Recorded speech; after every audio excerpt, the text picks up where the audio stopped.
De que me adianta viver na cidade se a felicidade não me acompanhar? Adeus, policinha do meu coração, lá pro meu sertão eu quero voltar. Ver a madrugada quando a passarada, fazendo alvorada, começo a cantar. Com satisfação, arreio o borrão, cortando estradão, saio a galopar. E vou escutando o gado berrando, sabiá cantando no Jequitibá.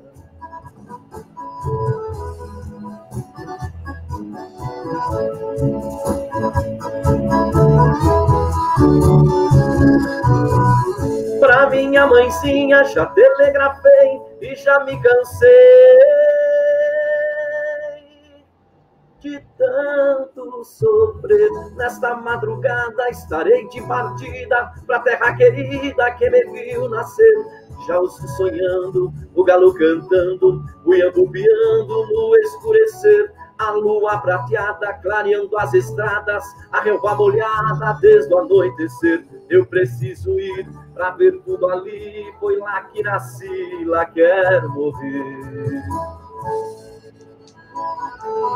Ô, Pantanal querido, ô, Brasil!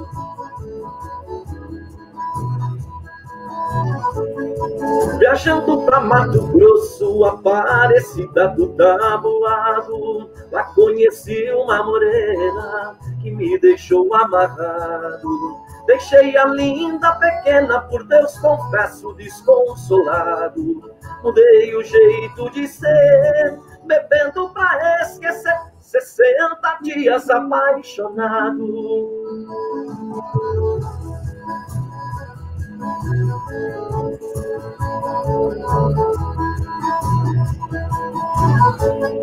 Se alguém do Brasil, eu sinto o peito despedaçado, o pranto rola depressa, com meu corpo já cansado. Jamais eu esquecerei a Aparecida do Taboado.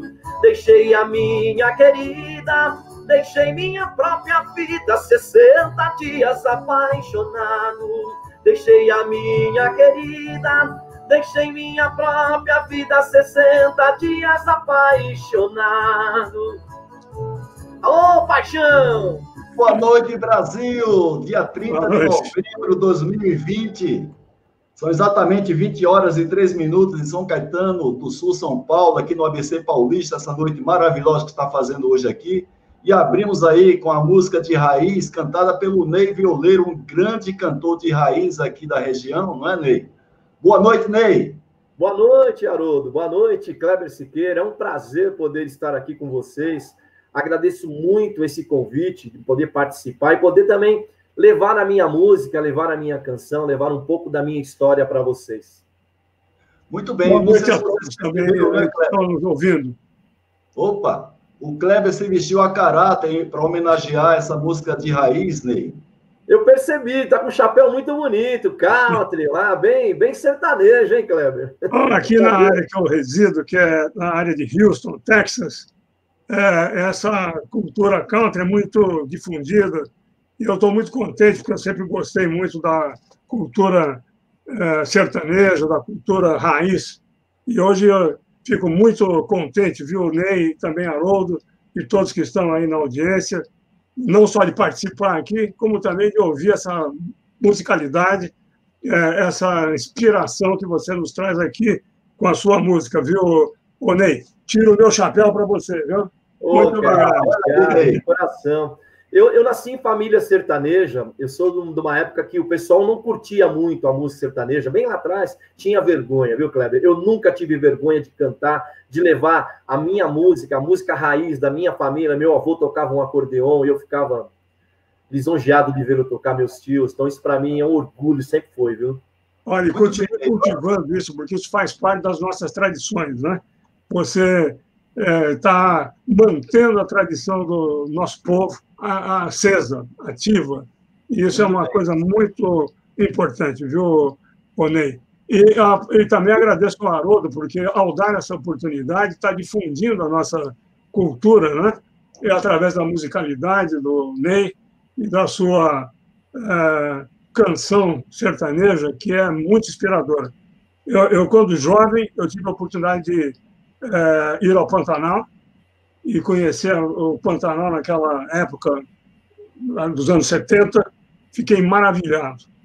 E se eu já gostava das coisas rurais, passei a gostar mais ainda. E numa dessas viagens que eu pretendo fazer no Brasil no futuro próximo, quero ver se vou até o Mato Grosso do Sul, lá na região de Dourado, do Amambai, quem sabe visitar uns amigos que ainda tenho por lá e curtir um pouquinho da nossa terra brasileira.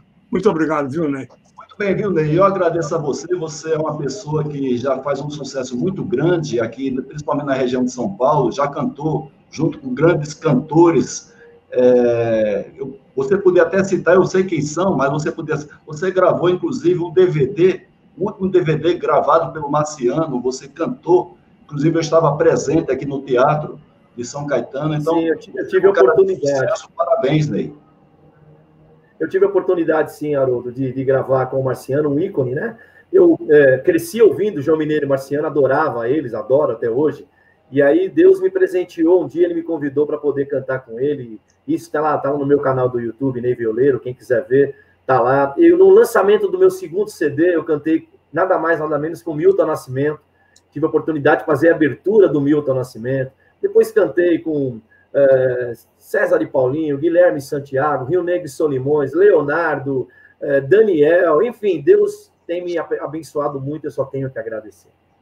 Ney, eu vou te explorar um pouquinho, você vai sair agora da live, claro, para a gente dar o espaço aí para o Kleber, mas você vai dar uma palhinha para a gente no final da live, viu, Ney? Para que a gente que bom, vou cantar assim. E essa live ser mais para vocês. A gente vai falar de um assunto técnico aqui, mas você vai amenizar um pouco essa discussão com a sua canção aí no final da live, tá bom? Será um prazer. Boa live para você, Haroldo. Obrigado, Ney. Agradecemos muito a sua participação. Legal, legal. Fiquem com Deus aí. Até mais. Valeu, Ney. Valeu. Pessoal que está chegando na sala agora, boa noite para todos vocês. Mais uma live voltada para pessoas que buscam seu crescimento profissional. É uma grande honra falar com o Kleber Siqueira, um profissional renomado, naquilo que a gente vai se propor a discutir hoje com vocês, que é a manutenção centrada em confiabilidade. O Kleber, que eu conheço há pelo menos uns 15 anos, e hoje ele reside e trabalha também nos Estados Unidos, mais especificamente no estado do Texas, em Houston, de onde ele está falando. Então, Kleber, já queria agradecer em muito a sua presença aqui, compartilhar essa larga experiência que você tem. Eu, particularmente, conheci você trabalhando com a RCM.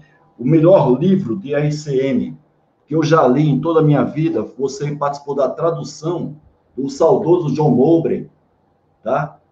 Pessoa profissional que eu tive a oportunidade de conhecer, inclusive fazer uma palestra junto com ele na Petrobras. Você também participou da autoria do livro junto com o seu colega Denis, que infelizmente está viajando, não vai poder estar presente aqui online, e com o Ney Pisatti. Então, grande honra estar junto com você aqui, Kleber, compartilhando conhecimento para pessoas que estão aqui em busca do desenvolvimento profissional. Haroldo, então, eu primeiramente agradeço muito o convite que você fez, cumprimento e saúdo a toda a audiência, a sua audiência que está presente aqui no nosso live desta noite, do dia 30, né, de novembro, e eu fico muito contente de poder trocar algumas ideias, trocar algumas informações com esse público através aí da sua coordenação e da sua maestria com esses lives que você tem produzido ao longo desse ano de 2020, que apesar de ter sido até aqui um ano bem atípico devido aos problemas trazidos pela pandemia, também nos trouxe algumas novas oportunidades, né, a todos, de fazer um trabalho que a gente talvez não tivesse tão acostumado a fazer, que é esse trabalho via internet, remoto. E hoje mesmo, à tarde, estava conversando com um dos gerentes de um trabalho que eu estou participando aqui, e a gente até comentou isso, que foi uma oportunidade bastante interessante que nós tivemos de migrar para uma plataforma virtual, e nós estamos trabalhando, dependendo da companhia, com diferentes plataformas, né? Mas isso proporcionou continuidade dos trabalhos, proporcionou uma série de outras possibilidades que até então me parecia um pouco remoto de ocorrer, até porque nós estamos muito acostumados com as coisas presenciais. E, de repente, nós tivemos que nos adaptar a um novo cenário, né? Então, essa transformação, essa adaptação, essa nova condição, ela está trazendo uma série de contribuições, né?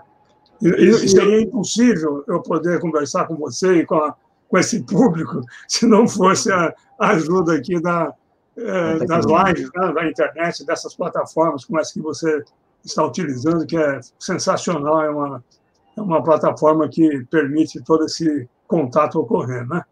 Quero também aproveitar desde já para agradecer as referências que você fez honrosas a mim e a equipe com a qual eu convivi e participei, que foi o Denis Mortellari, o Ney Pizzati. Eles foram, digamos assim, essenciais, né, no processo que nós criamos e desenvolvemos de consultoria a partir de 95, 96, mais ou menos. E também quero fazer uma referência aqui ao Steve Martina, que foi quem me colocou em contato com o John Mobley, e que, a partir dele, que nós fizemos toda essa longa jornada através do RCM, que marcou a minha vida, vamos dizer assim, de uma maneira muito forte, que eu até costumo dizer que minha experiência ela tem duas etapas principais, grandes etapas, antes do John Mobley e depois do John Mobley. E é claro que cada uma dessas partes tem as seus matizes, tem a sua característica, mas, sinceramente, foi uma mudança muito forte que eu tive na minha perspectiva, né, de como lidar com as questões do gerenciamento de manutenção. E hoje chamado de gerenciamento de ativos, enfim, tem todo uma cultura em torno disso, né? Já falei muito aqui na apresentação. E você tem um desafio aqui em 40 minutos, junto com a participação de todas as pessoas que já estão aqui na sala, são pessoas proativas, né? Pessoas que buscam seu crescimento profissional, de justificar justamente o tema da live, ou seja, a relação que tem a manutenção centrada em confiabilidade com a organização de manutenção no século XXI. E eu queria que você abordasse durante essa live alguns aspectos com relação, primeiro, à sustentabilidade da confiabilidade operacional dos sistemas e dos processos produtivos, principalmente nessa época, quando as mudanças tecnológicas elas estão acontecendo de maneira muito rápida e também muito constante. Então, a minha primeira pergunta, Kleber, já para uma curiosidade minha, é como a função manutenção ela se insere nesse contexto organizacional das empresas atualmente, já que a gente já está no século XXI. Correto. Bom, essa é uma pergunta muito importante, interessante, e é claro que quando nós estamos falando de organização de uma empresa, de empresas de diferentes formatos, de diferentes áreas de atuação, de diferentes dimensões, nós estamos falando de possibilidades, né, que poderiam ser analisadas em cada uma dessas empresas para atender os seus propósitos, atender os seus objetivos, a sua missão, etc., no que concerne a área de manutenção, de uma maneira adequada, né? Essa função manutenção, ela, dentro do nosso contexto aqui, que é o contexto que eu reputo que seja o do gerenciamento da falha, ela é fundamental, porque toda falha ela implica num reparo. Não existe uma falha que você não tenha que ativar uma equipe especializada para fazer ocorrer aquele reparo e retornar o sistema afetado pela falha em seu funcionamento normal. Então, a função da manutenção ela é uma função digamos, básica, fundamental, e que não pode ser transferida e que exige cada vez mais especialização.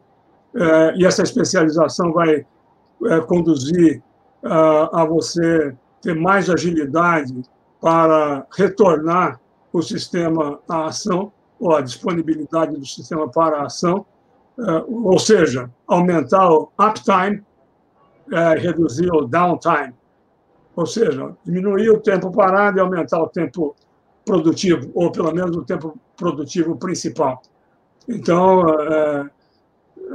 o que nós vemos é que a função manutenção, ao longo dos anos que eu tive a oportunidade de participar dessas atividades, ela, além de ter essa característica, e essa característica é indissociável, é fundamental, ela também acumulou outras funções, como, por exemplo, desenvolver os planos de manutenção, ao mesmo tempo garantir que esses planos de manutenção tivessem uma resposta em termos de confiabilidade adequada, mensurar isso através de índices e, com isso, determinar ajustes eventuais aos planos que estavam sendo processados até então. E com esse sistema de input, output e feedback, fazer os ajustes, né, que poderiam ser pertinentes. Um percalço que ocorre bastante é o percalço da falta de tempo. Como as coisas vão acontecendo numa escala que, às vezes, não foi planejada, e a ação de manutenção tem que ocorrer para retornar o equipamento à sua condição de natural capacidade de operação, ela acaba deslocando um grande tempo da sua atividade para isso. E, eventualmente, o tempo que seria necessário para dedicar ao planejamento das ações que poderiam colocar sob melhor controle essas variáveis, acaba sendo, digamos, não esquecidas, porque elas não ficam esquecidas, mas elas ficam postergadas e adiadas pela premência do dia a dia. E como as equipes são cada vez mais enxutas, e isso decorre até de uma filosofia geral que as indústrias pretendem atingir, que é de reduzir os seus custos onde possível for, né? Aí, então, a manutenção ela fica num dilema que é qual seria a definição da mínima quantidade necessária de atividades de manutenção requeridas para dar suporte àquela operação, dentro daquele contexto daquela operação. Então, esse é o cenário que eu tenho em mente, pelo menos, né?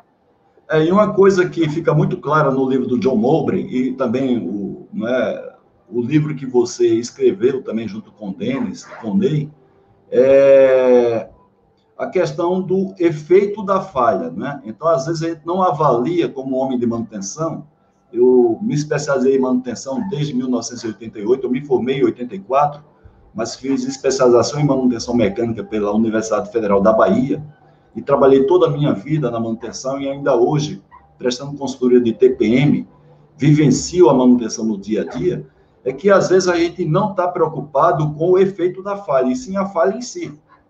Né? Então, o que fica muito claro no livro do John Mowbray é quando você tenta trabalhar confiabilidade pensando no efeito da falha, as consequências. E dentro dessa minha colocação, Kleber, eu queria saber qual é a função, qual é o papel de três elementos chaves que formam justamente esse conjunto de ações que vão gerar a uma empresa ter maior confiabilidade no seu processo produtivo, de maneira que gere menos impacto possível com a falha que o equipamento vem a provocar.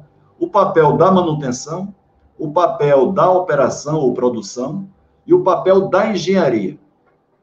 Ok, essa pergunta é muito válida, muito importante.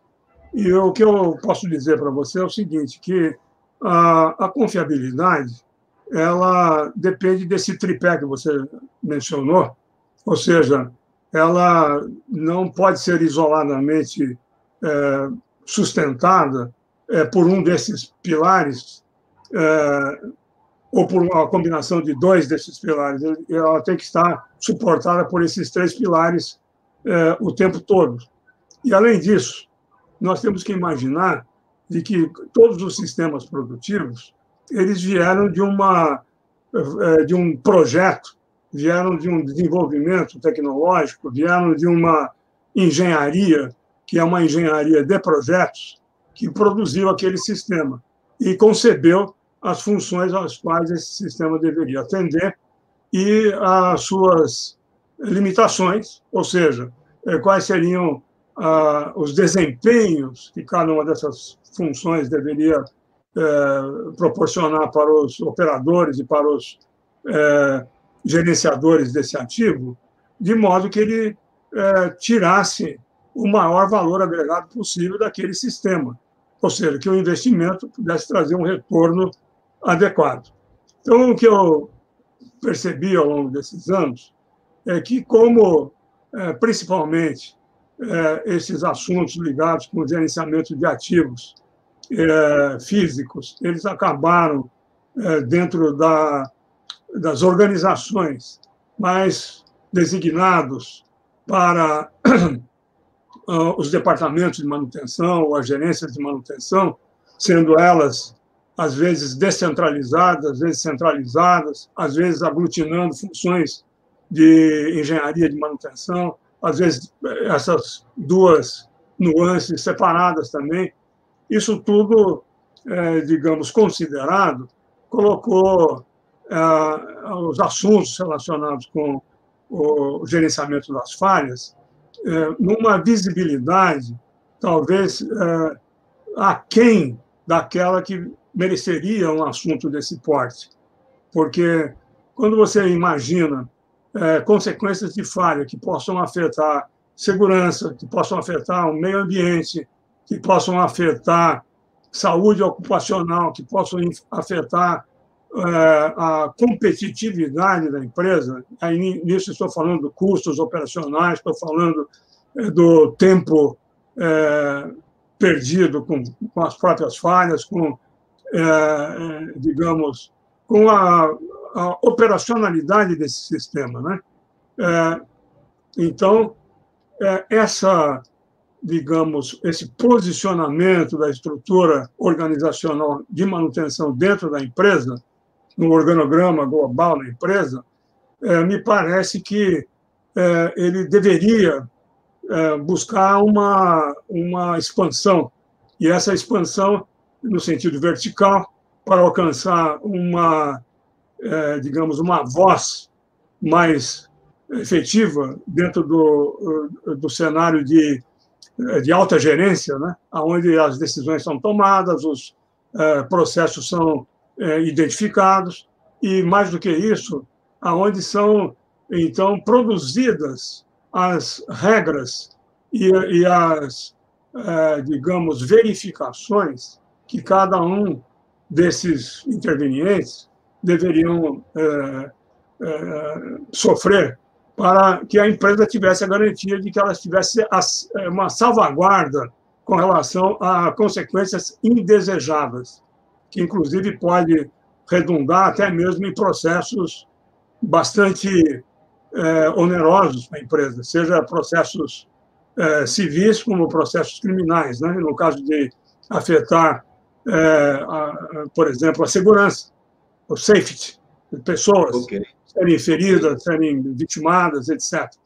E, no caso do meio ambiente, multas e interdições, digamos. Nós temos vários exemplos aí de eventos catastróficos que envolveram prejuízos de monta enorme e ainda envolveram mortes.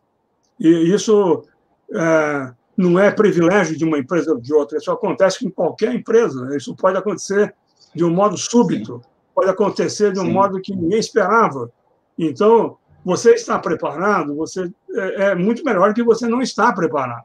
Essa é a questão, entende? Então, essa cultura de subir, eu gostaria depois de completar dizendo o seguinte: as empresas elas têm já um bom conceito de como gerenciar finanças.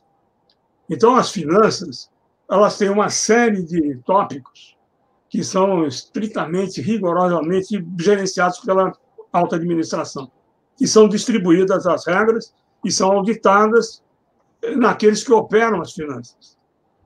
A parte de recursos humanos é a mesma coisa. Você gostaria de me contratar, por exemplo, na sua empresa. Mas para você fazer isso, você tem que seguir as regras do recurso humano. Você tem que submeter a sua necessidade. Falar, eu tenho a necessidade de um perfil assim, assim, assim, gostaria de contratar alguém que me preenchesse esse perfil. Tenho até uma indicação, mas às vezes você, numa empresa grande como costumam ser essas corporações, você não vai nem fazer isso, você vai pedir a vaga e vai seguir as regras. E essa questão você pode verificar também na parte de tecnologia da informação. Sim. Você quer implementar um CMMS, um gerenciamento de manutenção. Se você não tiver o beneplácito da alta direção através do sistema de TI, você não vai conseguir, ponto. Por quê? Porque isso está controlado, é um controle top-down, de cima para baixo, daquilo que são os sistemas disponíveis na sua empresa. Agora eu pergunto, e deixo essa pergunta para todos meditarem sobre ela. Tudo isso que nós falamos afeta basicamente finanças, de um modo ou de outro. Agora, as falhas dos sistemas industriais, além de afetarem as finanças de um modo enorme, elas ainda podem matar pessoas. Elas podem, digamos, afetar o meio ambiente gravemente. Elas podem mudar um cenário de uma região inteira por conta de uma ocorrência indesejável. Isso nós já vimos no mundo inteiro. Nós temos vários exemplos. Não, aqui nós tivemos, Kleber, nós tivemos um aqui no Brasil muito forte, eu não vou citar o nome da empresa, mas todo mundo conhece o caso de uma mineradora mineira da sua terra, lá, né, do seu estado, que por conta de um problema justamente desse, né, em termos de acompanhar o nível de avanço de uma trinca, essa trinca rompeu uma barragem e gerou problemas das mais diversas dimensões. Problemas ambiental, problema social, problema econômico, né, tanto para a empresa como as pessoas que dependiam da empresa, e pessoas que dependiam também da parte ambiental da região, no caso os rios, a imagem da empresa. Então, problemas até jurídicos aconteceu também com pessoas como nós, que somos engenheiros, pais de família, e que hoje são processados por conta disso. Agora, eu queria, Kleber, que também, já aproveitando um pouco o gancho, que você falasse assim, e como harmonizar e garantir o sucesso da implantação de programas e também de metodologias que visam assegurar a sustentabilidade da confiabilidade operacional em níveis compatíveis com os objetivos da empresa.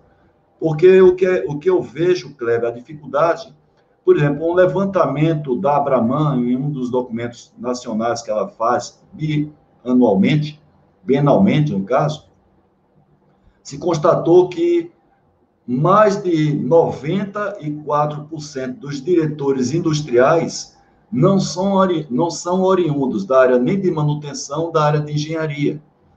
E essa falta de familiaridade com o equipamento, com a alma do equipamento, que a gente está falando de confiabilidade, muitas vezes obriga os profissionais de manutenção a ter que, vamos dizer assim, fazer muita mágica para tentar convencer o diretor industrial da empresa a manter o mínimo de recursos, eu estou falando de recursos humanos, recursos financeiros, para que essa equipe consiga, no mínimo, manter a confiabilidade dos equipamentos.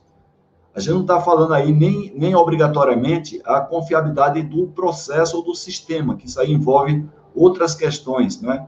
Quando ele fala gestão de ativos e gestão de manutenção. Então, gestão de manutenção é apenas uma parte da gestão de ativos. Então, como é que se faz essa harmonia entre esses programas e metodologias que para assegurar a confiabilidade com os objetivos, às vezes, financeiros da empresa? Bom, essa pergunta é muito crucial, muito importante, agradeço por ela. E eu tenho tido algumas experiências aqui com empresas que eu tenho trabalhado, prestado algum serviço técnico, né? De que essas empresas estão já visualizando a importância de colocar a gestão de confiabilidade, eu vou usar essa terminologia para não ficar muito complexo o que nós estamos falando aqui, num nível corporativo alto, ou seja, que um diretor de confiabilidade, ou um diretor de gestão de ativos, o nome que seja, ele tem o mesmo nível que tem, por exemplo, um diretor industrial. Não esteja abaixo, mas esteja ao mesmo nível. Então, essa ideia é muito fundamental, porque quando você visualiza a importância desse tipo de comportamento, aí você está abrindo o caminho para você harmonizar tudo que está relativo com confiabilidade. Então, se nós temos um programa de 5S, temos um programa de TPM, temos alguns estudos de RCM, temos alguns outros estudos de otimização de planos de manutenção, temos que implantar um sistema de gerenciamento de manutenção, temos que implantar um sistema de performance de equipamentos, etc. Isso tudo vai estar coordenado por uma entidade, por um organismo com capacidade e voz dentro da companhia para realmente criar as condições que a companhia gostaria de ter para assegurar que os seus sistemas de produção, seus sistemas de prestação do serviço que a empresa presta, se for uma prestadora de serviço, estejam nos níveis de confiabilidade que ela gostaria que estivesse, né? Então, isso significa o seguinte, que essa organização mais alta, ela não vai ser a organização que vai colocar a mão na massa. Como a diretoria, por exemplo, de finanças, o diretor de finanças não é ele que faz todas as compras da empresa, não é ele que gasta o dinheiro da empresa, não é ele que faz nada disso. Isso são os diversos usuários e departamentos. O que ele faz é estabelecer regras, juntamente com a empresa e com seus representantes, e auditar essas regras. Então, e ter controle sobre aquilo que a empresa está fazendo com relação a orçamentos, a budget. Então, por exemplo, se você tem um orçamento de manutenção que foi aprovado para o ano que vem, esse diretor financeiro vai acompanhar isso. Tão bem ou melhor do que aquele que vai gastar. Agora, quando você tem um departamento, tem uma diretoria que cuida da confiabilidade, o que ela vai fazer? Ela vai estabelecer essas regras. Ela vai, digamos, combinar algumas das funções da engenharia e da manutenção no que concerne às estratégias de confiabilidade para, digamos, estabelecer, juntamente com a operação e com a própria manutenção, essas regras, com fundamentos em metodologias, fundamentos em programas, como esses que eu mencionei antes, que vão estar combinados. Por exemplo, todo, digamos, operador que vier para a empresa, ele tem que passar por um treinamento TPM. Isso é uma decisão desse departamento. Você não precisa fazer um esforço para que a empresa coloque isso na sua sistematização. Todos os sistemas considerados críticos têm que passar por esse tratamento. É isso que esse departamento vai fazer. E depois vai auditar. Agora, o controle, por exemplo, de um CMMS não vai ficar com o departamento de manutenção.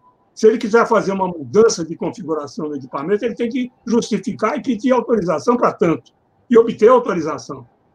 Quer dizer, aqueles programas de melhoria, eles vão estar num nível mais alto, que vai ter uma visibilidade de cima para baixo, dizendo, olha, vocês estão querendo fazer tanta melhoria aqui, que é melhor a gente trocar esse equipamento por outro.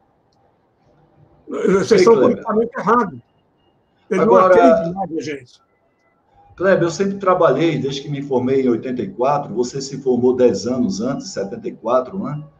E sempre trabalhei para grandes empresas, grandes grupos, a Klabin, trabalhei depois no Polo Petroquímico de Camaçari, na Bahia, depois trabalhei para a maior empresa de manutenção industrial da América Latina, que era a Central de Manutenção de Camaçari, e depois que eu virei consultor em 95, trabalho para médias e grandes empresas dos diversos segmentos aqui na América Latina.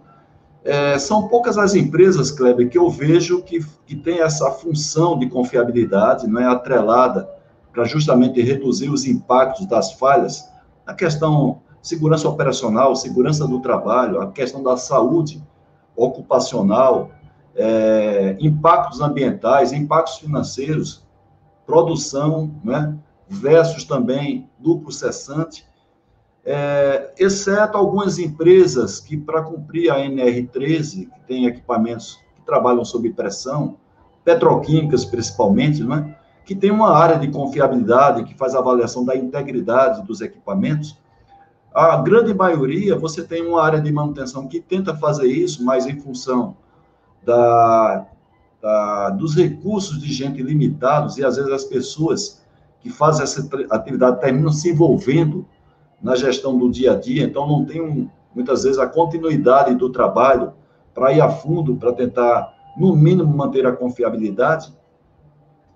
E tem a área de engenharia, que muitas vezes está muito afastada do dia a dia dos equipamentos de fábrica, está muito mais voltada, às vezes, para investimentos, né, novas inovações na empresa, mas não está muito focado para a questão da integridade dos equipamentos e confiabilidade, quando a gente fala de maneira mais genérica.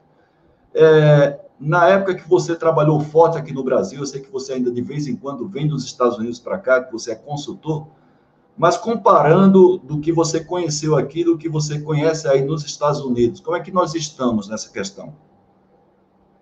Bom, Haroldo, eu acredito que, digamos, do ponto de vista organizacional, que é o que, digamos, nós estamos falando aqui, eu acho que, tanto no Brasil como aqui nos Estados Unidos, ainda nós estamos num processo evolutivo. Eu tenho trabalhado bastante com a área de óleo e gás, especialmente na parte offshore, nos últimos 10 anos, 12 anos, mais até um pouquinho do que isso. Eu estou mais dedicado a esses sistemas, né? Tive, inclusive, a oportunidade de trabalhar numa empresa de engenharia pura mesmo, de desenvolvimento de novos sistemas, especialmente sistemas subsea ou submarinos, e a implantação disso na prática, e, enfim, todos os estudos que estão associados com isso, no que concerne também a parte de confiabilidade, né? Então, eu percebo que aqui nos Estados Unidos, essas grandes operadoras, elas já estão tendo uma visão de que é muito fundamental ter um setor de confiabilidade no topo da hierarquia da empresa. Então, se você vai ver empresas do porte da Exxon, do porte da BP, do porte da Murphy, etc., eles já estão com essa percepção e já estão implementando isso. Outras empresas que atuam com esse setor, eles já perceberam que isso é muito vital, é muito importante, porque a partir desse evento que houve aqui no Golfo do México, o Macondo, que é chamado Macondo, a questão, digamos, da consequência da falha se tornou absolutamente prioritário. Certo. Então, isso levou a estudos variados, não só para reduzir a chance de falha, como também como gerenciar isso no âmbito da empresa, né? Então, eu, no momento oportuno, quando houver tempo, eu dou 7 ou 8 tópicos bem curtos para que a gente pense quais seriam as funções desse departamento mais alto, que não é operacional, mas é um departamento controlador e é o departamento que vai processar o pensamento estratégico e tático da gestão da falha. e vai garantir que isso seja realizado. E vai colocar em ação os sistemas, os KPIs, os scorecards, tudo que você imaginar para poder monitorar o desempenho desses equipamentos. Mas mais do que isso, mais do que monitorar, é fazer as ações necessárias para você passar a ter uma, digamos, mitigação a máxima possível da consequência da falha e evitar surpresas que possam trazer para você uma consequência indesejável, né? Então, às vezes, até mesmo uma simples ausência de um componente físico, por exemplo, um controlador variável de velocidade de um motor, que não está previsto estar no estoque, porque custa muito caro. Então, por exemplo, um variador desse pode custar $25 mil. Agora, se ele faltar, como o sistema que ele está inserido é um sistema muito proprietário, você pode demorar 60 dias para reativar aquele sistema. Isso pode gerar milhões de dólares de prejuízo. Não é milhares, é milhões. Entendeu? Então, num estudo que nós fizemos recentemente, durante a própria reunião, quando o gerente que estava participando ele percebeu isso, ele falou: já estou fazendo um pedido aqui para comprar um variador desse já. Não vou esperar daqui o ano que vem, o próximo budget, só vai comprar já. Ok. Porque se acontecer um evento de uma falha randômica ou aleatória que interrompa o funcionamento de um variador como esse aí, primeiro que ele não tem redundância, e segundo que não tem disponibilidade no mercado para comprar ele na prateleira. Perfeito. Então, Muito bem, Kleber. Agora, com relação, por exemplo, quando a gente fala TPM, manutenção produtiva total, né? E quando a gente fala RCM, manutenção centrada em confiabilidade, aí é uma opinião minha, essa terminologia manutenção, ela ficou com a cara de departamento de manutenção, né?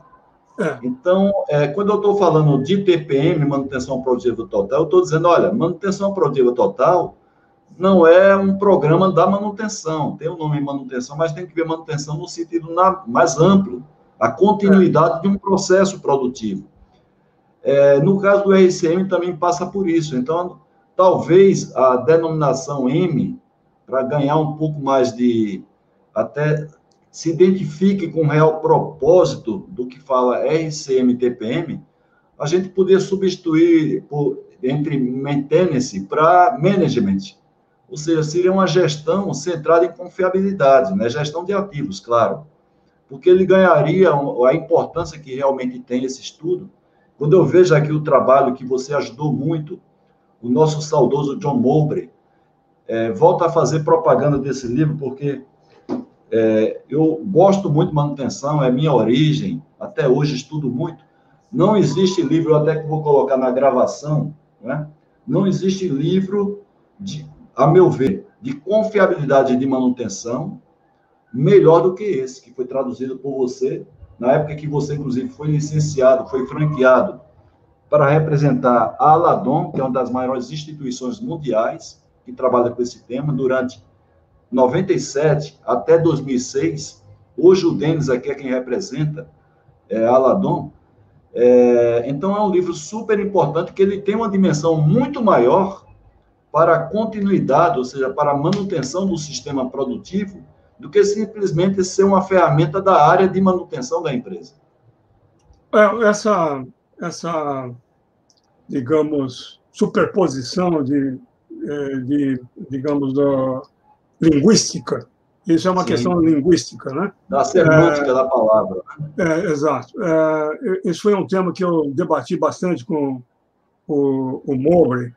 Nós tínhamos muitos debates e tinha algumas conferências bianuais que eu ia representando a SQL Brasil, a qual eu era o representante naquele momento, né? E nós sabíamos que essa palavra foi utilizada pelo Nolan e pelo Heap, que foram os desenvolvedores do RCM, e o primeiro relatório que produziu esse nome, RCM, foi emitido em 78, e tinha esse título na capa. Como o Nolan e o Hipp, eles eram engenheiros aeronáuticos, eles subentenderam que era a manutenção das funções do avião centrado em confiabilidade. Entendeu?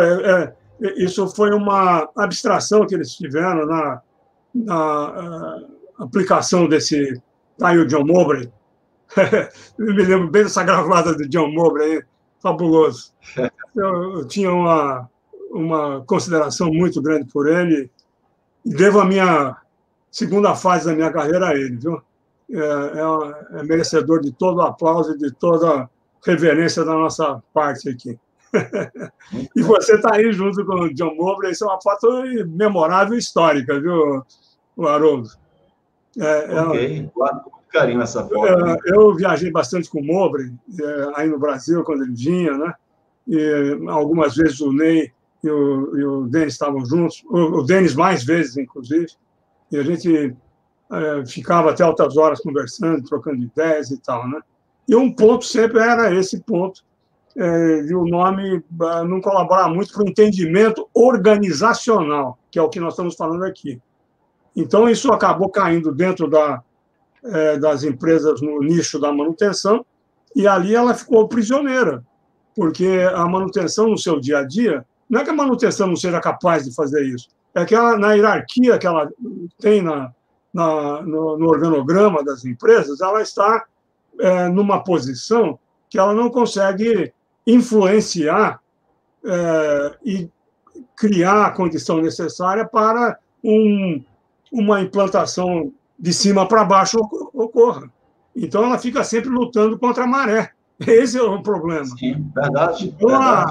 Então, a venda desse tema ele tem que ser feito pelos nossos colegas que estão hoje em funções gerenciais aí nas empresas, que ainda não atingiram essa percepção. Eles têm que vender essa percepção de que essa função precisa alçar um voo mais alto e chegar num top da hierarquia para ficar em par de igualdade com outras funções fundamentais, e estando em par de igualdade com essas outras funções fundamentais, ela ser a que vai garantir o TPM, que vai garantir o 5S, que vai garantir o RCM, que vai garantir os sistemas de inteligência artificial, de conexão, interconectividade, vai garantir tudo.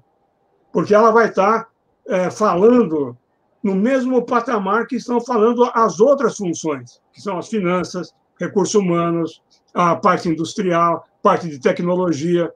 Então, hoje, nós estamos, digamos assim, dentro de um problema que é a falta de nível hierárquico para poder criar um plano de trabalho ao mesmo nível de outras funções fundamentais. Na hora que isso for se resolvendo, tudo vai ficar mais fácil, porque essa organização, por exemplo, ela vai falar, olha, nós precisamos do TPM por causa disso e disso e disso. A maneira da gente trabalhar vai ser essa, essa e essa. Os benefícios são esses, esses e aqueles. Então, isso está sendo falado lá em cima. E na hora que essa pessoa que está lá em cima, ela conseguiu a aprovação dos seus pares, que são os que decidem pela empresa, o restante é implantar. Agora, quando você está aqui embaixo, tentando conversar com o pessoal de cima, e você não tem nem sequer a chance de fazê-lo, ou quando vai fazê-lo, os níveis de cima falam, você tem 5 minutos para me explicar. Mas, bom, aí fica difícil. Aí você pega uma pessoa que nunca ouviu falar nesse assunto, em 5 minutos, como é que você vai traduzir para ele algo? Você pode dar um exemplo, falar, olha, você está vendo isso aqui? Essa é a plataforma P36 que afundou. Você está vendo aquilo ali? Isso aqui é a barragem e tal que rompeu. Você está vendo aquela outra coisa ali? Foi a outra plataforma aqui no Golfo do México que teve uma explosão, afundou, matou não sei quantas pessoas e durante meses ficou vazando petróleo lá no Golfo do México. O que aconteceu com essas empresas? Você quer passar por isso? Sim. E não quer passar por isso, começa a ouvir o que nós estamos querendo falar para você. Muito bem. Kleber, volto a dizer, nós tivemos aqui a mineradora, né, que talvez tenha sido, até mundialmente falando, não sei se fora aquele problema que aconteceu na União Carbide, na Índia, né? Mas o Bhopal, né? O Bhopal foi famosíssimo, né? Famosíssimo. É uma lição, a plataforma Pipe Alpha, a mesma coisa. Mesma coisa. Aqui no Brasil, nós tivemos um exemplo recente, de 2015. E os diferentes falhas que ocasionaram, porque tudo isso é gerado pela falha. Sim, perfeito. Você não tem um evento desse sem a falha. Isso não existe.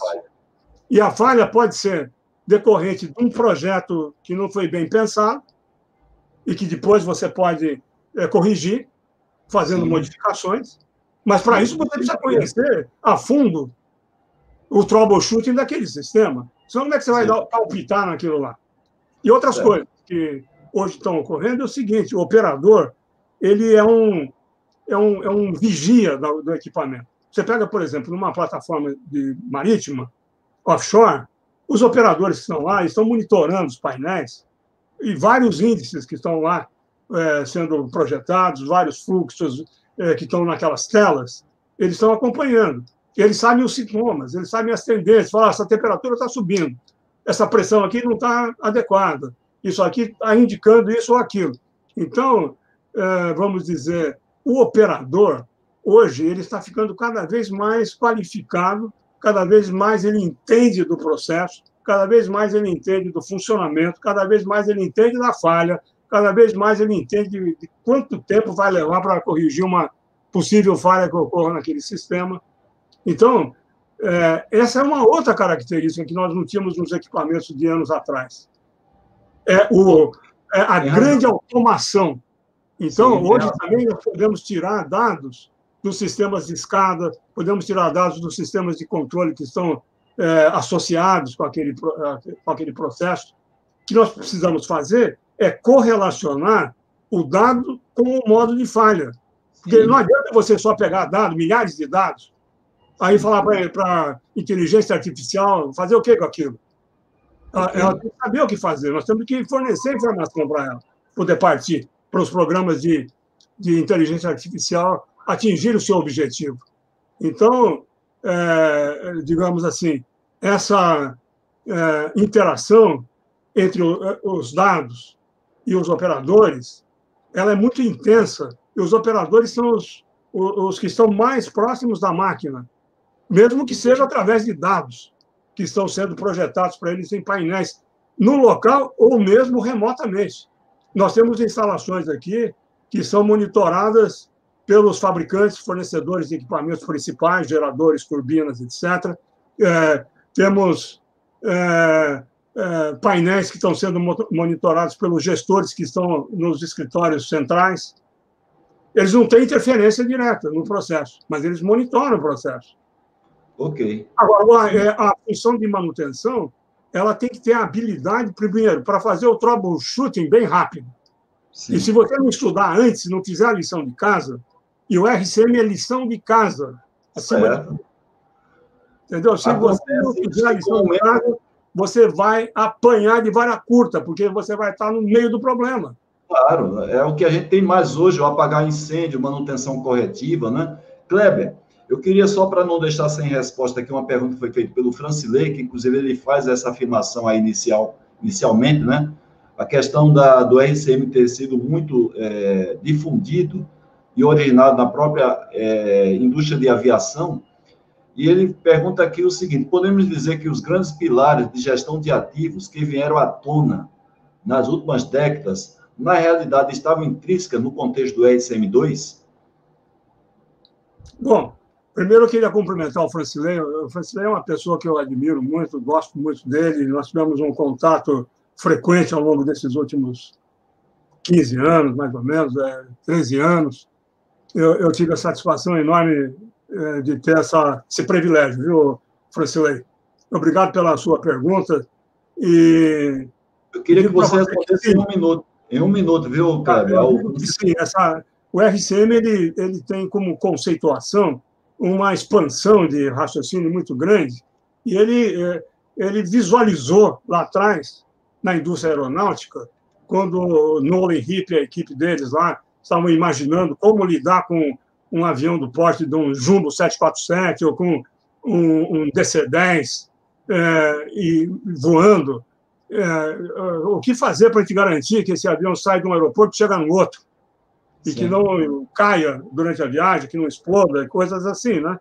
Então, isso foi algo inventado. O RCM ele não é o derivado da experiência de aprender com os erros. Ele foi concebido.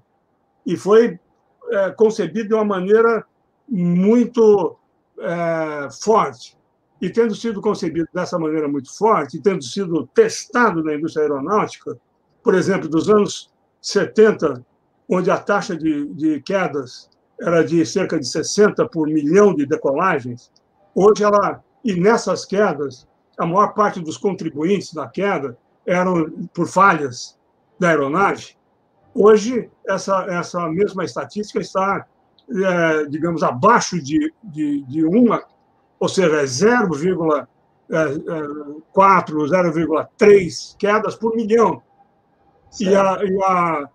E, digamos, o contribuinte maior é a falha humana, não é mais a configuração do equipamento, né? Então, isso que nós estamos falando aqui é engenharia pura. Nós precisamos entender isso. Né? Obrigado pela pergunta.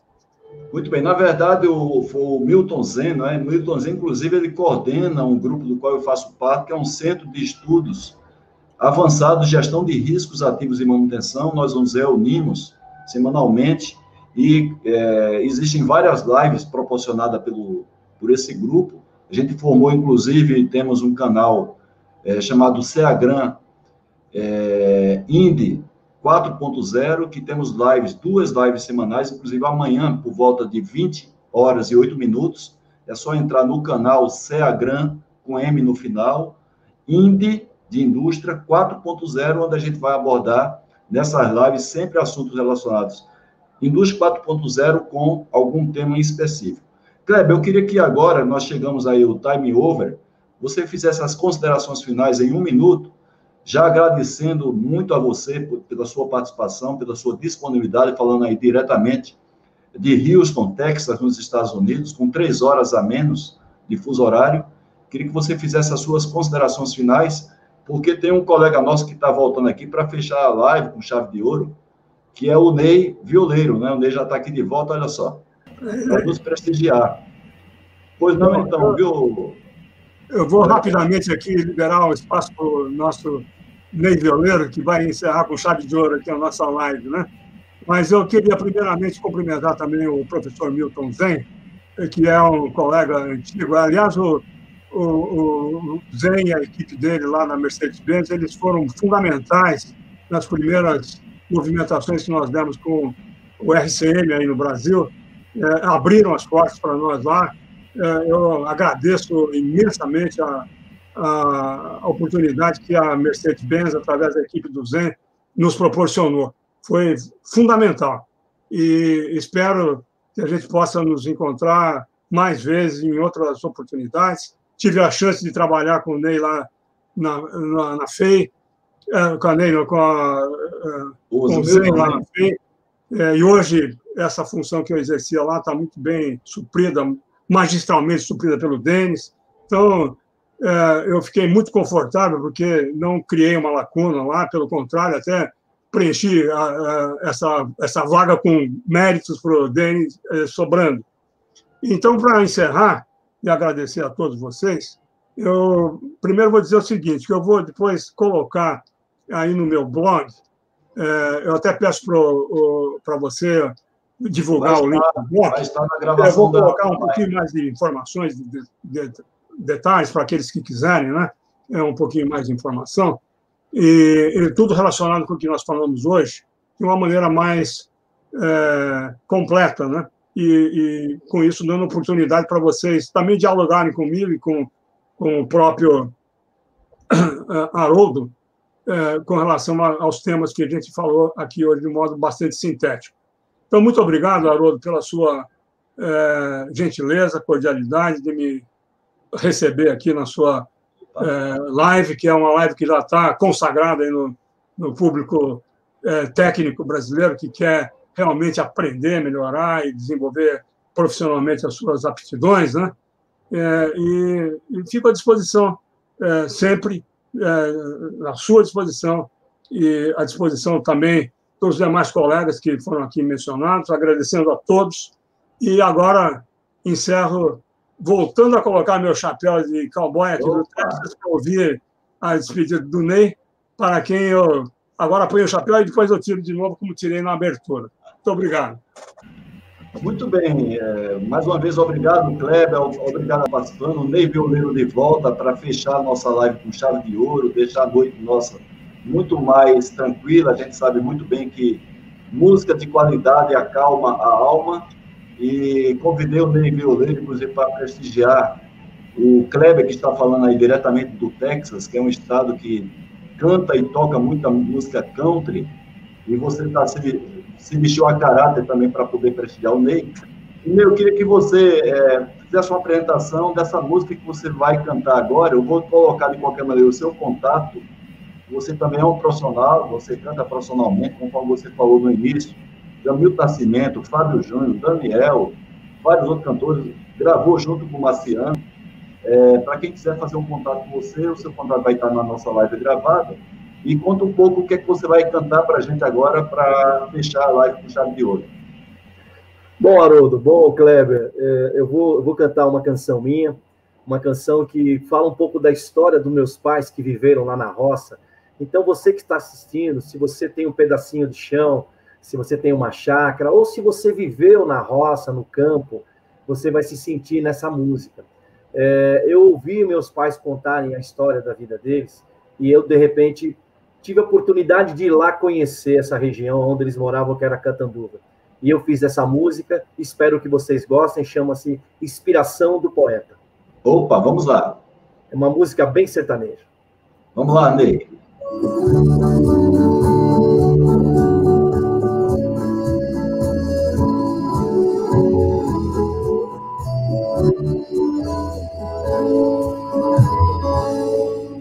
Sou um homem da terra, eu não penso em guerra, defendo os animais, eu preservo a natureza, pois tenho clareza no bem que ela me faz.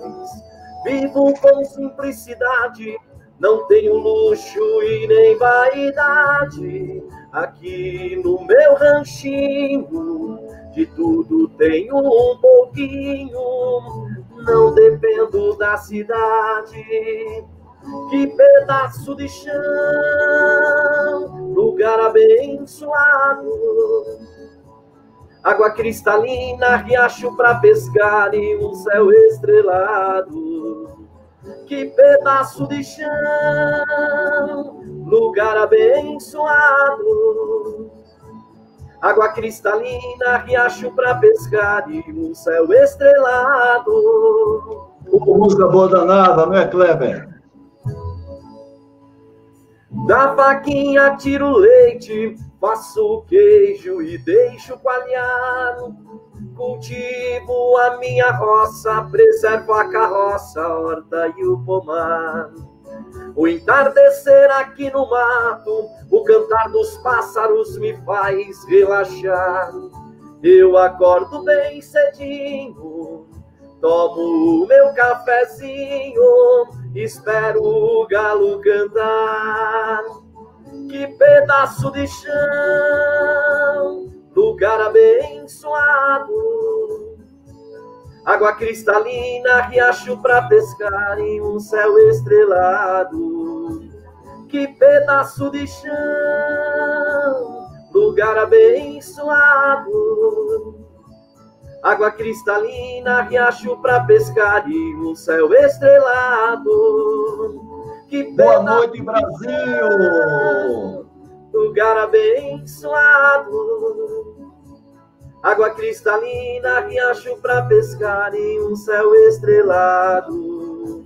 Boa noite, Brasil. Segunda-feira, próxima, dia 7 de dezembro, 20 horas, horário de Brasília. Teremos mais uma live voltada riacho para pescar e um céu estrelado. Obrigado, Ney. Obrigado, Kleber. Água cristalina, riacho para pescar e um céu estrelado. Um abraço, muito obrigado.